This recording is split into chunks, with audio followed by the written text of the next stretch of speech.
ভারতের গোয়ালপাড়িয়া ভাওয়াইয়া গানের সবচেয়ে জনপ্রিয় শিল্পী রহিমা কলিতা বেগম। ভক্তরা ভালোবেসে তাকে গোয়ালপাড়ার লোকসঙ্গীতের রানী বলে ডাকে। গল্পের রানীর জীবন সুখ স্বাচ্ছন্দ্যে ভরা হলেও গোয়ালপাড়ার লোকসঙ্গীতের রানী রহিমা কলিতার প্রথম জীবনের গল্প যেন কষ্টের কথামালা।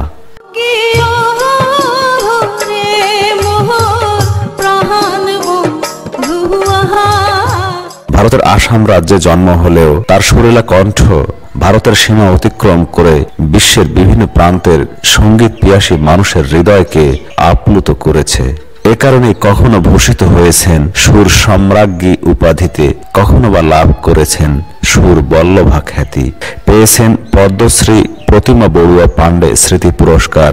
গোয়ালপাড়ার লোকসঙ্গীতের রানী রহিমা কলিতার জীবনের গল্প নিয়েই আজকের আয়োজন।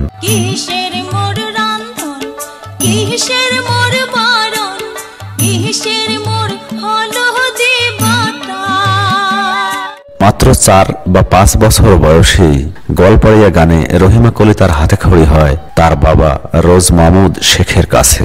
কৈশোরে অভিনয়ের দিকেও কিছুটা ঝোঁক ছিল তার, কিন্তু দোতারা বাদন ও গানের দিকেই তিনি আগ্রহী ছিলেন বেশি। বাবা গানের মানুষ হওয়ায় তাদের বাড়িতে প্রায়ই গানের বৈঠকি আসর জমে উঠত। সেই সুবাদে অল্প বয়সেই বিভিন্ন যাত্রা বা পালা গানের আসরে গান, অভিনয় ও নৃত্য পরিবেশন করতেন। এরপর রাজেন পাম, খলিলুর রহমান, ফুলচন্দন রাভা, আব্বাস আলী, সকিয়াল শেখ, সরোজ কুমার দেবনাথ, অমলকান্তি রায় সহ বিভিন্ন গুণীজনের সান্নিধ্যে নিজেকে সমৃদ্ধ করে তোলেন এই সময়ের গোয়ালপাড়িয়া ভাওয়াইয়া গানের সবচেয়ে জনপ্রিয় শিল্পী রহিমা কলিতা বেগম।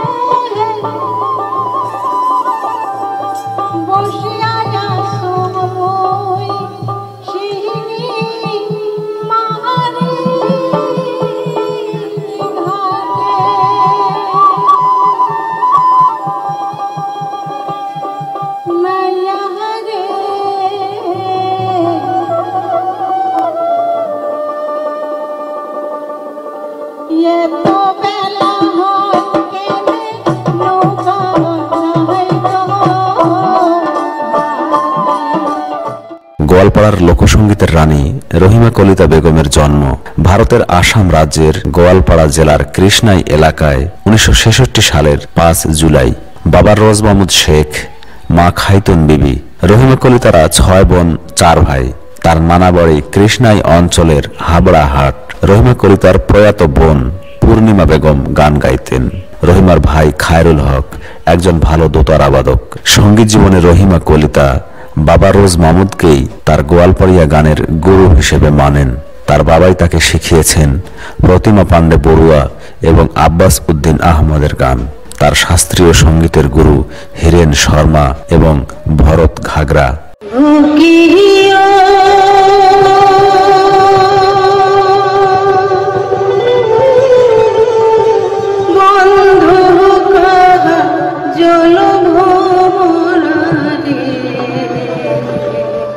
খুবই অর্থকষ্টে বেড়ে উঠেছেেন রহিমা কলিতা। 10 ভাই বোনের সংসার।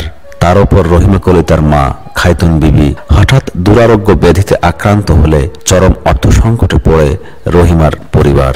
মায়ের চিকিৎসার জন্য রহিমা কলিতা তখন যুক্ত হয়েছিলেন আরাধনা, মুকুন্দ, ইন্দ্রধনু, হিঙ্গুল নামক বিভিন্ন ভ্রাম্যমান নাট্যদলে। নাট্যদল থেকে যা পেয়েছেন পুরোটাই বাবার হাতে তুলে দিয়েছেন মায়ের চিকিৎসার জন্য।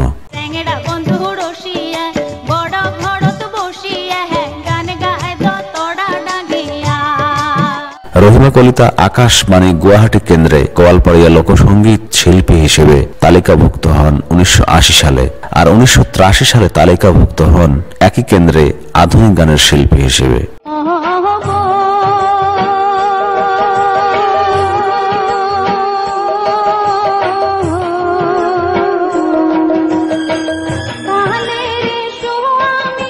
রহিমা কলিতা বিবাহ বন্ধনে আবদ্ধ হন 1981 সালে। তার স্বামী মাধব কলিতা একজন স্বনামধন্য সঙ্গীত প্রশিক্ষক। প্রথম জীবনে বাবা এবং বিবাহিত জীবনে স্বামী রহিমা কলিতাকে সাহস জুগিয়েছে সবসময়। মাধব ও রহিমা দম্পতি 3 সন্তানের জনক ও জননী। রহিমা কলিতার স্বামী ঢোল ও তবলা বাজাতেও দক্ষ। স্বামীকে সঙ্গে নিয়ে তাই রহিমা গড়ে তুলেছেন গানের দল সারিন্দা।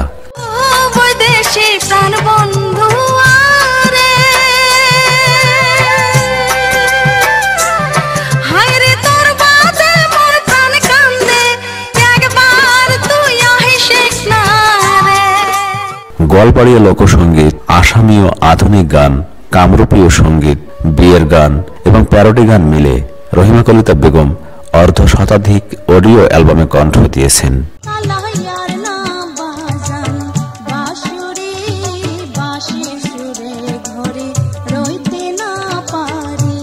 মনের আয়না অ্যালবামে রহিমা কলিতার সঙ্গে আরও গেয়েছেন গিদাল নজরুল ইসলাম, জবিন গার্গ এবং কৃষ্ণমণি চুতিয়া।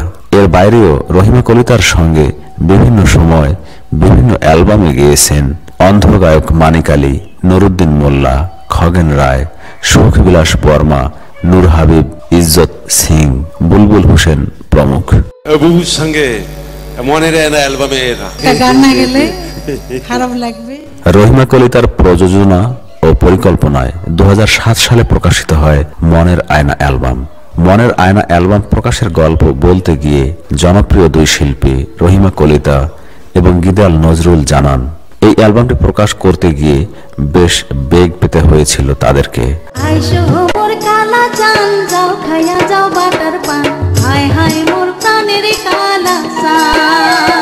মনের আয়না অ্যালবামের জন্য কৃষ্ণাই টাউনের জমি পর্যন্ত বিক্রি করেছিলেন রহিমা কলিতা এবং গিদাল নজরুলকেও জমি বিক্রি করতে হয়েছিল পশ্চিমবঙ্গের চিলাখানা এলাকায়। এই কারণে আসামে মনের আয়নার বিপণন করেন রহিমা কলিতা নিজে এবং পশ্চিমবঙ্গে এই অ্যালবাম বিপণন করেন গিদাল নজরুল। অ্যালবামের গানগুলোর কথা লিখে তাতে সুর সংযোজন করেন গিদাল নজরুল। অপরদিকে এই অ্যালবামটির মিউজিক ভিডিও নির্মাণের সময় গুরুত্বপূর্ণ অবদান রাখেন রহিমার স্বামী মাধব কলিতা। মনের আয়না অ্যালবামের সবগুলো গানই চিত্রায়িত হয় রহিমার স্বামী মাধব কলিতার চিত্রনাট্য ও পরিকল্পনায়।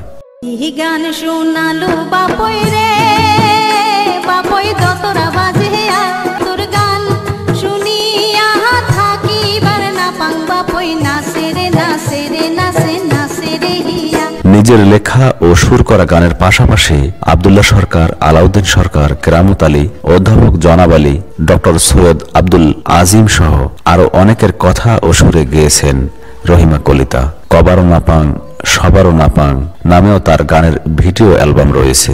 রণদ্বীপ প্রোডাকশন রহিমা কলিতার গাওয়া গান নিয়ে শ্রদ্ধাঞ্জলি পার্ট 1 নামক একটি অডিও অ্যালবাম প্রকাশ করে। অ্যালবামে প্রকাশিত সবকটি গোয়ালপাড়িয়া গান রহিমা কলিতার লেখা ও সুর করা। অ্যালবামটি প্রকাশের পরপরই ব্যাপক জনপ্রিয়তা পায় এবং 2016 সালে লন্ডনের গ্লোবাল মিউজিক অ্যাওয়ার্ড অর্জন করে অ্যালবামটি। এই অ্যালবামের গানগুলো আব্দুল্লাহ সরকারের পাশাপাশি রহিমা কলিতার রচনা ও সুর করা। মোর দিন যায় ভাবতে রসিয়া বন্ধু আসিবার কথা। রহিমা কলিতা অনেক নাটকে কণ্ঠ দিয়েছেন। কোন কোন নাটকের পরিকল্পনার সঙ্গেও যুক্ত ছিলেন তিনি। শখের বাউদিয়া নামে একটি গোয়ালপাড়িয়া সিনেমায় আব্দুল্লাহ সরকারের সঙ্গে গান রচনার পাশাপাশি নারীকণ্ঠের সব গানই গেয়েছেন রহিমা কলিতা এবং সিনেমাটি প্রযোজনাও করেন তিনি। মাধব কলিতা ও আব্দুল্লাহ সরকারের লেখা ওই সিনেমা ও নাটকগুলো অনেক জনপ্রিয় হয়। সেসবের মধ্যে উল্লেখযোগ্য হল সতীনের সংসার, সাংনা ভাতার, কলির হাওয়া, দুঃখের হাসি, শঙ্খিনী বউ ইত্যাদি। রাজবংশী ভাষার সিনেমা মনের মানসির একটি গানেও কণ্ঠ দিয়েছেন রহিমা কলিতা বেগম।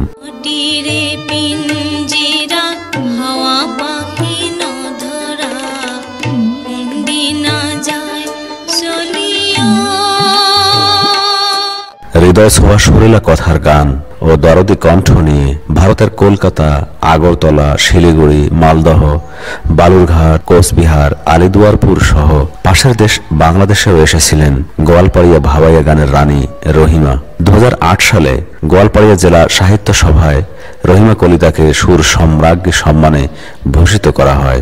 2010 সালে কৃষ্ণাই প্রেস ক্লাব থেকে পান সুর বল্লভা উপাধি। একই বছর 13তম রাজ্য ভাওয়াইয়া সঙ্গীত ও উত্তরবঙ্গ মেলায় রহিমা কলিতাকে সংবর্ধনা জ্ঞাপন করা হয়।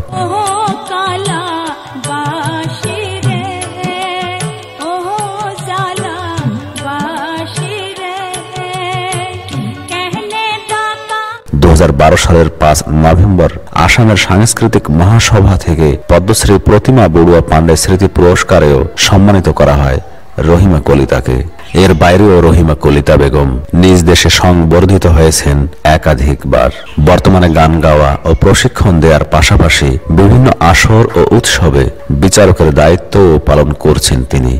ভারতের আসাম ও উত্তর বাংলার তুমুল জনপ্রিয় শিল্পী ও গোয়ালপাড়ার লোকসঙ্গীতের রানী খ্যাত রহিমা কলিতা বেগমের জন্য বিনম্র শ্রদ্ধা।